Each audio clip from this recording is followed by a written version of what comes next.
Hello everyone, welcome. आज देखेंगे UP special paper 5 का पीवाईक्यूज। तो पीवाईक्यूज मैंने ऑलरेडी बता रखा है, इंपॉर्टेंट है, इसलिए देखते हैं। चलो, ये पहला पीवाईक्यू क्या है? Chief secretary in the administration of Uttar Pradesh. तो चीफ सेक्रेटरी का क्या क्या रोल्स होते हैं उसके बारे में डिस्कस करेंगे। तो पहले चीफ सेक्रेटरी कौन होता है? तो जो one of the senior most IAS officers होते हैं स्टेट में, उनमें से एक को चीफ मिनिस्टर अपॉइंट करता है एज ए चीफ सेक्रेटरी। तो चीफ सेक्रेटरी का जो क्या क्या रोल्स होते हैं, एक तो पहले प्रिंसिपल एडवाइजर है चीफ मिनिस्टर का। फिर उसके बाद कोई भी अगर स्टेट में काम होता है तो वो चीफ सेक्रेटरी के परमिशन के बिना नहीं हो सकता है। तो कोई भी जो भी काम इम्प्लीमेंट होगा स्टेट में तो वो चीफ सेक्रेटरी के थ्रू ही इम्प्लीमेंट होगा। और बाकी क्या क्या रोल्स हैं एज ए चीफ सेक्रेटरी के, वो नीचे देखते ठीक हैं। है। फिर वो क्या होता है, head of the state civil services. फिर adviser to the chief minister.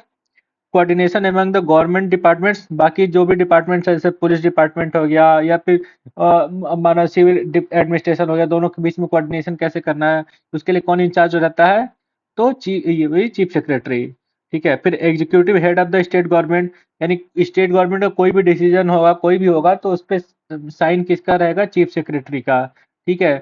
Same case जब यूके में होता है ना, तो वहां पर मिनिस्टर का साइन होता है, बट हमारे इंडिया में आईएएस ऑफिसर्स का साइन रहता है। तो चीफ सेक्रेटरी जो है वो सबसे सीनियर मोस्ट आईएएस ऑफिसर होता है। फिर आता है implementation of policies and decisions. वो कोई भी गवर्नमेंट का डिसीजन है, माना किसी स्टेट के किसी चीफ मिनिस्टर ने ये पॉलिसी बना लिया, ठीक है, उसको इम्प्लीमेंटेशन का जिम्मेदारी किसके पास होगा? चीफ सेक्रेटरी के पास होगा। ठीक है। फिर आता है supervision of law and order. तो स्टेट में लॉ एंड ऑर्डर का भी इंचार्ज वही होता है, चीफ सेक्रेटरी। ठीक है।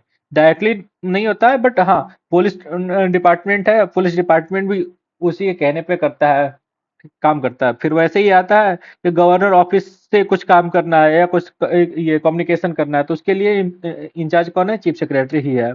फिर अगर स्टेट में कोई डिजास्टर में होता है तो उसका रिलीफ है, रिस्पॉन्स है, कैसे उसको ये कोऑर्डिनेशन करना है, कैसे मैनेज करना, उसका इंचार्ज कौन है? Chief secretary. फिर पब्लिक पॉलिसी एंड गवर्नेंस का भी जो भी फॉर्मुलेशन होगा वो भी चीफ सेक्रेटरी करेगा। फिर एडमिनिस्ट्रेटिव रिफॉर्म्स भी लाने के लिए ये होता है रिस्पॉन्सिबल। फिर डेवलपमेंट एजेंडा है स्टेट का क्या होगा, उसको भी चीफ सेक्रेटरी ही सेट करता है और वो उसको इम्प्लीमेंट करता है। फिर कोई भी की मीटिंग्स होंगे या कमिटीज होंगी, उनको मीटिंग्स को भी वही चेयर करता है। ठीक है। चेयर मतलब उसका क्या बोलते हैं, सब हेड होता है एक तरह से। कि पब्लिक अपॉइंटमेंट जितने होंगे वो भी चीफ सेक्रेटरी ही करेगा या उसके नाम पे किया जाएगा। फिर ये एडमिनिस्ट्रेटिव प्रोसेस में डायरेक्टली इन्वॉल्व नहीं होता है, बट कोई भी बिल बनता है उसको ड्राफ्ट करना है तो उस वो चीफ सेक्रेटरी ही वो ड्राफ्ट में मतलब एडवाइजर का रोल करता है, या फिर ऐसे दूसरा कोई हेल्प देना हो तो चीफ सेक्रेटरी देता है। ठीक है। फिर ये कंक्लूजन देख लोगे, ये हो गया। इस उतना ये हार्ड क्वेश्चन नहीं था, सिंपल क्वेश्चन था। वो बाकी जनरल नॉलेज से ही वो बाकी सब चीजें पता होंगी सबको कि हाँ, चीफ सेक्रेटरी कितना न्यूज में रहता है। फिर आता है discuss the various stages of land reforms in Uttar Pradesh. Land reforms से हमेशा क्वेश्चन आते हैं, चाहे यूपी पीसीएस हो या बिहार पीसीएस हो या फिर यूपीएससी हो। ठीक है। फिर how landless agriculture labourers were benefited from land reforms. तो वही लैंड रिफॉर्म्स का क्या बेनिफिट रहे हैं और वेरियस स्टेजेस क्या क्या रहे हैं लैंड रिफॉर्म्स का। ठीक है। तो पहले लैंड रिफॉर्म्स मतलब क्यों चाहिए लैंड रिफॉर्म्स या क्यों आए लैंड रिफॉर्म्स। ठीक है। तो सबसे पहले की इशू क्या था कि जमींदार जो थे वो लैंड ओनर्स थे, और बाकी जो पेजेंट्स थे और टेनेंट्स फार्मर्स थे या लैंडलेस लेबरर्स थे, वो काम करते थे ये जमींदार के अंडर। जमींदार क्या करते थे, जब मन करे उनको निकाल देते थे कि नहीं, ये इस खेत में अब से तुम काम नहीं करोगे, तुम कहीं और जो देखो। ठीक है। अब जिसके पास खेत नहीं हो क्या करेगा? एक तो इंडिया में उस टाइम पे कुछ और एम्प्लॉयमेंट अवेलेबल भी नहीं था, जो भी था वो खेती ही था। तो इसलिए लैंड रिफॉर्म बहुत ज्यादा इंपॉर्टेंट हो गए थे। क्योंकि अभी भी देखोगी तो यूपी की 65% पॉपुलेशन है वो किस पे डिपेंड करती है? एग्रीकल्चर पे। ठीक है। 65 या 66% पॉपुलेशन का अराउंड यूपी का अभी भी डिपेंड करता है एग्रीकल्चर पे। ठीक है। फिर लैंड रिफॉर्म स्टार्ट कैसे हुए? ठीक है। तो पोस्ट इंडिपेंडेंस लैंड रिफॉर्म्स 1947 से 1950 के बीच में। ठीक है। यूपी मतलब इंडिया का one of the first states में से था जो जिन्होंने लैंड रिफॉर्म्स को इम्प्लीमेंट किया। ठीक है। फिर कैसे हुआ? Abolition of zamindari system 1950s में उसको किया गया था इम्प्लीमेंट। ठीक है। लैंड सीलिंग एक फिक्स कर दिया गया है कि इससे ज़्यादा अगर किसी का लैंड होगा तो बाकी वो जो लैंड होगा गवर्नमेंट ले लेगा। ठीक है। फिर जो ये जो टेन्योर सिक्योरिटी है टेनेंट का, कि मतलब हाँ जब मन करे तब निकाल नहीं सकते हो, एक फिक्स टेन्योर उनका रहेगा, उसके पहले तुम निकाल नहीं पाओगे उनको, ये किया गया। त- फिर आता वो लैंड सीलिंग एंड रीडिस्ट्रीब्यूशन, अगर उससे ज़्यादा किसी का लैंड है तो उसको रीडिस्ट्रीब्यूट किया गया। ठीक है। उसके लिए क्या क्या लाया गया, Uttar Pradesh land ceiling act 1961 में। फिर वो डिपेंड करता था टाइप ऑफ लैंड और कितना सरप्लस लैंड है। ठीक है। फिर आता है consolidation of holdings and cooperative farming, ये लाया गया 1970s और 1980s में।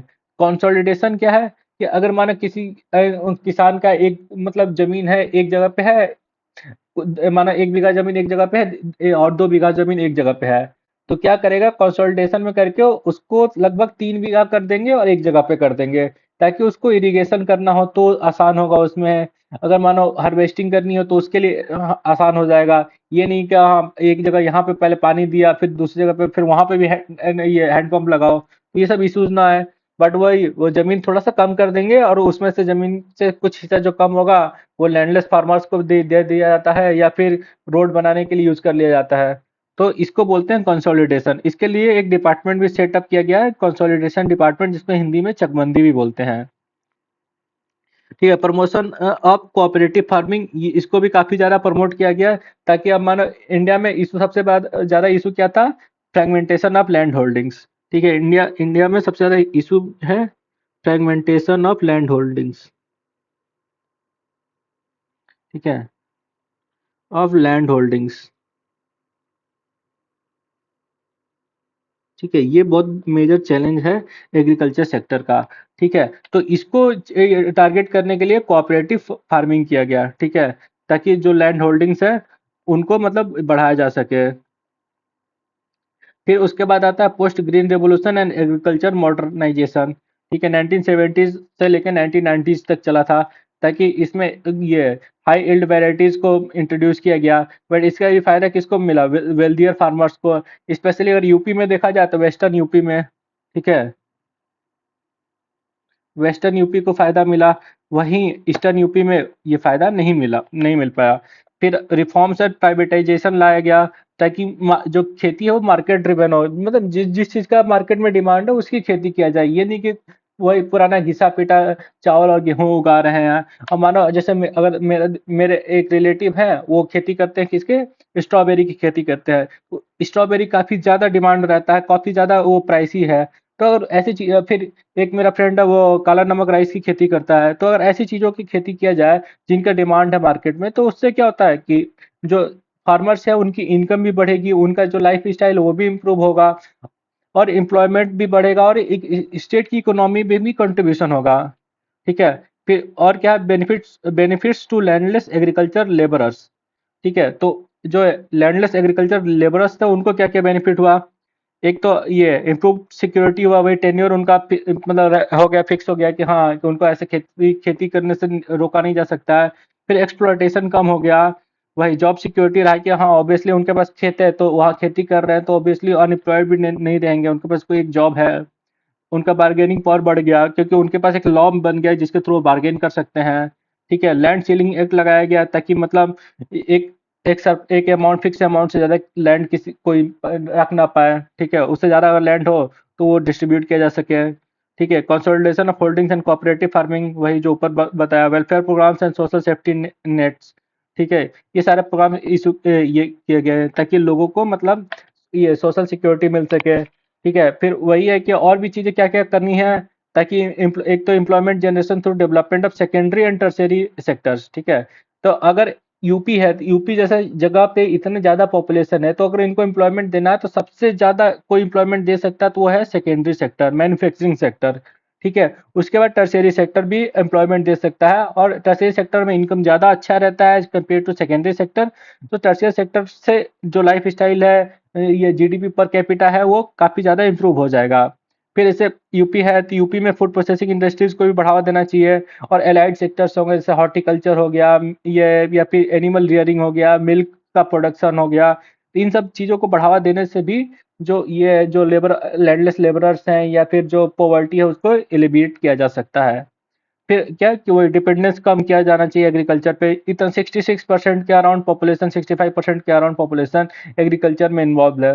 तो ऑब्वियसली और लैंड है नहीं इतना। अगर हम देखेंगे तो यूपी का एरिया देखिए, यूपी का पॉपुलेशन देखो और पूरा यूएस का एरिया देखो और यूएस की पॉपुलेशन देखो। तो सोच रहे हो कितना कम लैंड में और कितने ज्यादा लोग इन्वॉल्व है। वही इससे चैलेंज क्या होता है, डिसगाइज्ड एम्प्लॉयमेंट का चैलेंज आता है। ठीक है, तो उसको भी एक तरह से कम किया जा सकता है अगर लोग एग्रीकल्चर छोड़ के किसी और सेक्टर में शिफ्ट हो जाए तो। फिर नेक्स्ट क्वेश्चन देखते हैं, throw light on e district project of Uttar Pradesh government, is it a good initiative in the direction of e governance in the Uttar Pradesh examine. ठीक है, तो ई गवर्नेंस क्या है प्रोजेक्ट है, तो ई गवर्नेंस सिंपल सा कह सकते हैं कि सॉरी ई डिस्ट्रिक्ट प्रोजेक्ट है, वो ई गवर्नेंस को प्रमोट करने का एक तरह से माध्यम है। ठीक है, जो नेशनल लेवल पे क्या है, NEGP, national e governance plan. ठीक है, उसी का एक पार्ट है ई डिस्ट्रिक्ट प्रोजेक्ट। ठीक है, जो कि ई गवर्नेंस को इम्प्लीमेंट करता है। तो उसके क्या क्या फीचर्स हैं, digital delivery of government services, कोई भी जो गवर्नमेंट की सर्विसेज हैं उनको डायरेक्टली इंटरनेट के थ्रू, SMS के थ्रू, मतलब कोई डिजिटल फॉर्म में इम्प्लीमेंट किया जा सके। फिर उससे क्या होता है कि ट्रांसपेरेंसी एंड एफिशिएंसी बढ़ता है। तो ऑब्वियसली अगर ऑनलाइन के थ्रू होगा तो तुमसे घूस कोई नहीं मांग सकता, बट वही सरकारी ऑफिस में जाओगे, एक फाइल लेके पहुंचोगे और एक बाबू को दोगे तो क्या कहेगा, वो घूस मांगेगा तुमसे कि हाँ इतना दो, पैसे दो तभी तुम्हारा काम होगा। अभी यहाँ ऑनलाइन में क्या है, कोई उससे लेना देना ही नहीं है, कोई बातचीत ही नहीं है, कोई कनेक्शन ही नहीं है। तो इंटरमीडिएटरी गैप, डायरेक्टली तुम सीधे गवर्नमेंट को दोगे और वहां से तुम्हारे से कोई कांटेक्ट भी नहीं है, तो घूस मांगने का कोई ऑप्शन ही नहीं होता, ब्राइबरी खत्म। तो इसलिए करप्शन को काफी ज्यादा टारगेट कर देता है डिजिटाइजेशन। ठीक है, ब्यूरोक्रेटिक डिलेज को भी टारगेट करेगा, क्योंकि वहां पे डायरेक्टली दिखेगा कि हाँ मैंने अप्लाई किया था एक हफ्ते से काम नहीं हुआ, तो तुम अगर उनका कंप्लेंट भी डालना चाहोगे तो तुम कहीं दिखा पाओगे, तुम्हारा प्रूफ रहेगा कि हाँ मैंने एक हफ्ते पहले अप्लाई किया था, देखो अभी तक प्रोग्रेस इतना इतना ही प्रोग्रेस हुआ है या फिर प्रोग्रेस हुआ ही नहीं है। फिर आता है integration with other government project, जैसे डिजिटल इंडिया हो गया, state resident data hubs, direct benefit transfer, इसको DBT स्कीम्स भी बोलते हैं। तो इन सब स्कीम्स को किस साथ और इम्प्लीमेंट करके और ज़्यादा इसको इम्प्रूव किया जा सकता है। फिर इनहेंसिंग एक्सेसिबिलिटी, और बहुत सारे लोग हैं जो यूपी है जहाँ पे पब्लिक ट्रांसपोर्ट एकदम बेहाल हालत में है, तो वहाँ पे क्या हो जाता है, लोग घर से ही बैठ के आराम से इंटरनेट के थ्रू कनेक्ट कर सकते हैं। और बहुत सारे ऐसे लोग हैं जो फिजिकली चैलेंज होते हैं, उनके लिए भी आसान हो जाता है, क्योंकि उनको कोई एक आदमी चाहिए जो उनको ले जाके वहां तक लेके जाए। तो फिर वो लोग भी इजीली आराम से एक्सेस कर पाएंगे जितनी गवर्नमेंट फैसिलिटीज है, गवर्नमेंट सर्विसेज है। ठीक है, जैसे ये PDS हो गया, PDS के लिए CSCs है, कॉमन सर्विस सेंटर्स। ठीक है, तो इनके थ्रू भी इनरोल किया जा सकता है, और ये CSC हर हर गांव में हर जगह पे अवेलेबल है, इसके लिए आपको पूरा डिस्ट्रिक्ट हेडक्वार्टर नहीं जाना पड़ेगा। ठीक है, फिर ऑनलाइन पेमेंट फैसिलिटी। फिर हो गया ये monitoring and grievance redressal mechanism, जो ऊपर अभी बता रहा था, इससे अकाउंटेबिलिटी काफी ज्यादा इंप्रूव होती है। फिर ये बेनिफिट्स और क्या है, प्रमोट्स इंक्लूसिविटी, ताकि हर कोई इंक्लूडेड हो, सबका साथ सबका विकास। ठीक है, फिर रिड्यूसेस करप्शन, फिर टाइम और cost efficiency, encourages digital literacy. अब इससे क्या होगा कि माना ऑनलाइन अप्लाई करना है तो लोग थोड़ा बहुत हाँ देखेंगे कि अच्छा ऐसे अप्लाई करना है, फिर धीरे धीरे सीखेंगे, तो और भी बाकी जो ऑनलाइन काम हैं वो उसको और ज़्यादा अच्छे से कर पाएंगे। फिर चैलेंजेस क्या है, सबसे बड़ा इंफ्रास्ट्रक्चर का, कि वही जो गवर्नमेंट के इंफ्रास्ट्रक्चर है वही ठीक से नहीं रहता है, वेबसाइट्स खुलती नहीं है, स्लो रहता है। इलेक्ट्रिसिटी का इशू है कि अब इलेक्ट्रिसिटी नहीं रहेगा तो मोबाइल क्या चलाओगे या कंप्यूटर क्या चला पाओगे। फिर इंटरनेट का अवेलेबिलिटी भी, बहुत जगह ऐसे गांव है जहाँ पे ब्रॉडबैंड नहीं है, अगर अगर मोबाइल का नेटवर्क भी आता है तो बहुत स्लो चलता है। फिर डिजिटल डिवाइड भी आता है कि वही लोगों का लिटरेसी, बेसिक लिटरेसी ही नहीं है, तो मोबाइल चला पाना भी और मुश्किल हो जाता है, क्योंकि मोबाइल में मैक्सिमम चीज़ें इंग्लिश में होती हैं, और जो हिंदी में लिखा भी रहता है तो वो ऐसे इंग्लिश वर्ड्स को हिंदी में डायरेक्टली देवनागरी लिपि में लिख देते हैं इंग्लिश वर्ड को ही। तो फिर उससे कोई फर्क पड़ता नहीं है, और वो जो हिंदी में वर्ड्स यूज भी करते हैं ऐसे अजीब अजीब वर्ड्स होते हैं जो समझ पाना भी मुश्किल होता है। तो डिजिटल डिवाइड हो गया। फिर टेक्निकल चैलेंजेस रहते हैं, वही technical glitches, server down time, भाई जैसे फॉर्म भरने जाओ तो सर्वर डाउन हो जाता है, लैक ऑफ अवेयरनेस। ठीक है, तो फिर ये कंक्लूजन हो गया, ये कंक्लूजन देख लो, सिंपल सा कंक्लूजन है बेसिक, हाँ कि वही मोर ट्रांसपेरेंट, एक्सेसिबल, एफिशिएंट, ऐसे कीवर्ड्स यूज करने से आंसर थोड़ा अच्छा दिखता है, स्पेशली कंक्लूजन में। फिर आता है ये caste hierarchies and power structure. ये अच्छा क्वेश्चन है, मतलब ये इस पे थोड़ा सा तुम अपने मन से लिख सकते हो, अपने मतलब सोच के लिख सकते हो, बहुत ज़्यादा इसके लिए इन्फॉर्मेशन तुमको चाहिए नहीं होता है, क्योंकि यूपी में रह रहे हो तो कास्ट डिस्क्रिमिनेशन या कास्ट हायरार्की के बारे में अच्छे से पता ही होगा। तो वही तो इसमें डायरेक्टली क्वेश्चन में कीवर्ड्स है कास्ट हायरार्कीज, पावर स्ट्रगल, ठीक है, और रिसोर्स और अपॉर्चुनिटी में इनका क्या इम्पैक्ट पड़ता है। तो यूपी है तो वहाँ पे क्या है कि कास्ट हायरार्की काफ़ी ज़्यादा है। तो अगर देखा जाए तो पहले क्या था, चार का स्टार्टिंग में जो चार वर्णस थे, बट यूपी में क्या है कि इस हर कास्ट के अंदर एक सब कास्ट है। तो जो हायरार्की है तो यूपी में ऐसा हो जाता है कि एक अपर, ऐसा डायरेक्टली नहीं बोल सकते कि ये अपर कास्ट है एक लोअर कास्ट है, ऐसा कुछ नहीं है, क्योंकि हर मतलब अगर लोअर कास्ट भी उठाओगे तो उसमें भी एक अपर कास्ट होगा एक लोअर कास्ट होगा। अगर दलित उठाते हो तो एक दलित में भी एक अपर लेवल पे दलित है एक लोअर लेवल पे दलित है, जो अपर लेवल का दलित है वो लोअर लेवल के दलित के साथ डिस्क्रिमिनेट करेगा। सेम चीज ओबीसी में भी उठाओगे तो एक अपर लेवल का ओबीसी एक लोअर लेवल का ओबीसी है, मतलब एज ए कास्ट में जो एक दूसरे को कंसीडर करते हैं। एक्चुअल में सब तो बराबर ही है, बट हाँ एक दूसरे को मानते हैं कि ये अपर लेवल का ये ओबीसी है, ये लोअर लेवल का ओबीसी है, तो आपस में डिस्क्रिमिनेशन होता है। तो यहाँ पे एक आ जाता है टर्म डोमिनेंट कास्ट। तो जो पावर स्ट्रगल होती है उस पर डोमिनेंट कास्ट का रोल आ जाता है। ये जरूरी नहीं है कि रिसोर्सेज सिर्फ कोई एक पर्टिकुलर अपर कास्ट है उसी के पास हो, क्योंकि ऐसे बहुत सारे कास्ट है जो एरिया किसी एक एरिया में डोमिनेट करते हैं और ज्यादा रिसोर्सेज उनके पास ही हैं।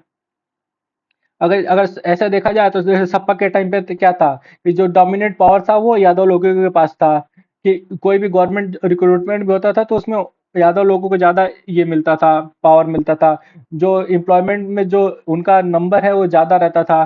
सिमिलरली ऐसे ही मतलब अगर देखा जाए तो वेस्टर्न यूपी में जाओगे तो जाट लोग का रहेगा, किसी एरिया में देखोगे ब्राह्मण लोग का रहेगा, किसी एरिया में राजपूत लोगों का डोमिनेंस रहता है।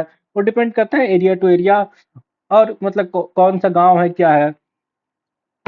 हाँ, तो इसके लिए हिस्टोरिकल कॉन्टेक्स्ट भी है कि वही चार वरना थे तो उसमें जो ये राजपूत लोग थे मतलब राजपूत नहीं तब क्षत्रिय हुआ करते थे, तो क्षत्रिय लोग का काम था रूल करना। फिर ब्राह्मण्स का काम था एजुकेशन, तो इसलिए एजुकेशन और जमीन के सेक्टर में राजपूत और ये ब्राह्मण ज्यादा डोमिनेट करते हैं। और जो वैश्य थे वो मोस्टली बिजनेस करने में रहते थे, तो बिजनेस में देखोगे तो ये वैश्य लोग ये रहते डोमिनेट करते हैं। जैसे गुप्ता लोग देखोगे तो जितने बिजनेस के दुकानें होंगी, ये किराना स्टोर्स होंगे, तो उसमें मैक्सिमम डोमिनेंस तुमको गुप्ता कम्युनिटी का मिल जाएगा। तो ऐसे ही डिपेंड करता है कि वही तो इसमें क्या है कि जो पावर स्ट्रगल है वो किस फील्ड में अगर है पावर स्ट्रगल वो उस पर डिपेंड करता है।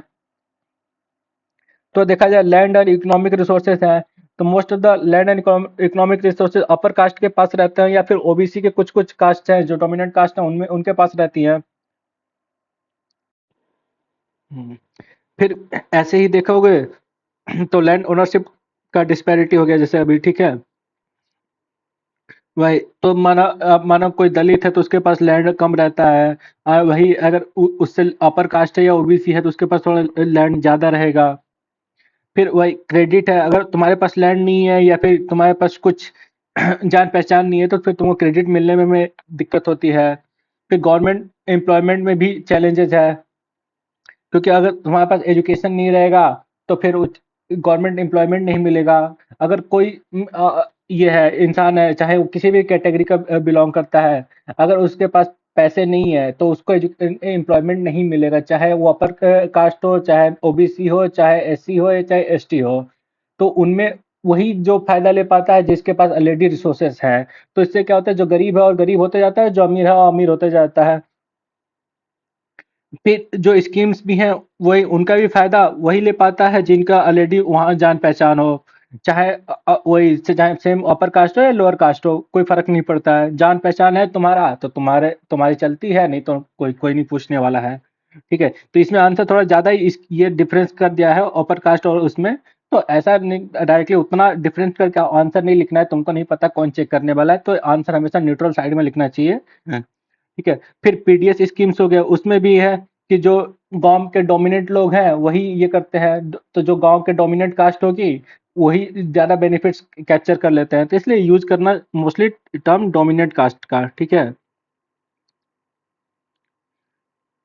वही तो जो डोमिनेंट कास्ट होगा गांव का वही कैप्चर करेगा, चाहे वो अपर कास्ट भी हो सकता है, चाहे ओबीसी भी हो सकता है, चाहे एससी में भी हो सकता है। फिर आता है एजुकेशन डिस्पैरिटीज, वही एजुकेशन में है तो वहां पे भी डिस्क्रिमिनेशन कभी कभी देखने को मिलता है, स्पेशली कास्ट के बेसिस पे डिस्क्रिमिनेशन मिल सकता है। फिर हायर एजुकेशन है तो वही अगर पैसा है तो फिर हायर एजुकेशन ले पाओगे, फिर तो वहां पे भी एक तरह से डिस्क्रिमिनेशन हो जाता है। फिर एम्प्लॉयमेंट एंड पॉलिटिकल पावर है तो यहाँ पे भी कास्ट बेस्ड पार्टीज है, जो दूसरे लोग हैं फिर उनको ये डिस्क्रिमिनेशन का ये सामना करना पड़ता है, जो अगर ये क्या कहते हैं कंपीटिंग कास्ट के साथ।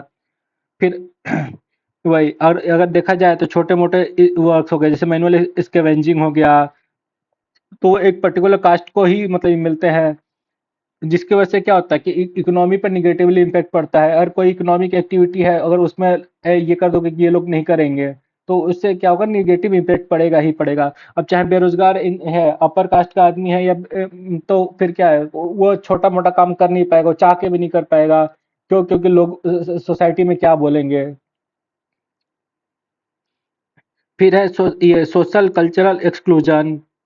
ठीक है, ये देख लेना फिर। वही तो the discrimination based on relative position in the caste hierarchy, वही जो मैं बता रहा था ना कि कि एक दलित भी दूसरे दलित के साथ डिस्क्रिमिनेशन कर सकता है, क्योंकि ये उत्तर प्रदेश है, ये तमिलनाडु जैसा केस नहीं है कि जहाँ पे डायरेक्टली एक अपर कास्ट और बाकी कास्ट के बीच में एक डिवीजन है। यहाँ पे क्या है कि एक ग्रेडियंट जैसा है। ये है यूपी का। यहाँ ये आदमी यहाँ पे जो बैठा हुआ आदमी यहाँ के आदमी से डिस्क्रिमिनेट करेगा, ये आदमी यहाँ के बैठे हुए आदमी से डिस्क्रिमिनेट करेगा। ठीक है, ऐसे डिस्क्रिमिनेशन चलता रहता है। जबकि तमिलनाडु वाले में केस में क्या होता है कि यहाँ पे है फिर दूसरा आदमी सीधे यहाँ पे है, बीच में इतना गैप आ जाता है। तो यहाँ पे उतना गैप नहीं दिखता है क्योंकि यहाँ पे कास्ट हायरार्की अलग है। तो इसलिए एक एक ओबीसी भी दूसरे ओबीसी से डिस्क्रिमिनेट कर सकता है, एक ओबीसी से अपर कास्ट वाला भी डिस्क्रिमिनेट कर सकता है, तो फिर ऐसे डिस्क्रिमिनेशन का हायरार्की ही चलता है। फिर नेक्स्ट क्वेश्चन आता है एसटीएफ के ऊपर। तो एसटीएफ के ऊपर बहुत सारे सीरीज बने होंगे, बहुत सारे मूवीज भी बनी है, तो वो सब भी देख सकते हो कि एसटीएफ कैसे काम करता है।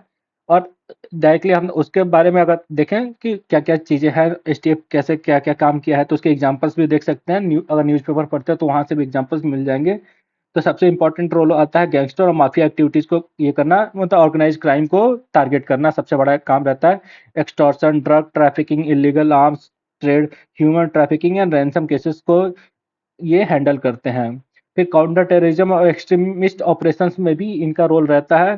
जैसे एग्जांपल यहाँ पे दिया हुआ है, ये देख लेना। 2017 का एग्जांपल है, और नया एग्जांपल मिले तो नया एग्जांपल भी ऐड कर सकते हो। फिर anti drug and narcotics operation है तो उसमें भी इनका रोल रहता है।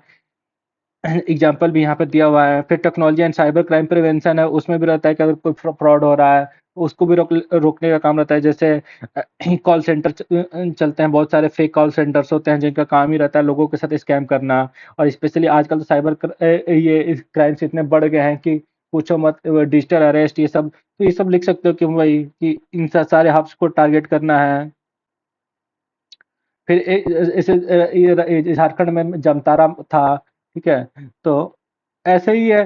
ठीक है, ऐसी ऐसी ऐसी ऐसी और चीजों को टारगेट करने का काम होता है एसटीएफ का। फिर proactive measures and intelligence gathering, वही इंटेलिजेंस कि कहाँ पे क्राइम होने वाला हो उसको प्रिएम्प्टिवली रोकना। ठीक है, फिर आता है public safety and law enforcement, और एटीएस के साथ मिलकर भी काम करते हैं।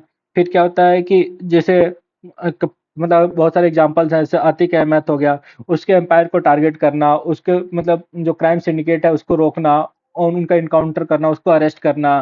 फिर विकास दुबे हो गया, जैसे ये माफिया लोग को भी टारगेट करना। तो ऐसे बहुत सारे एग्जांपल्स लिख सकते हो। ठीक है, और आंसर में एग्जांपल्स ऐड करने से थोड़ा आंसर होलिस्टिक दिखता है।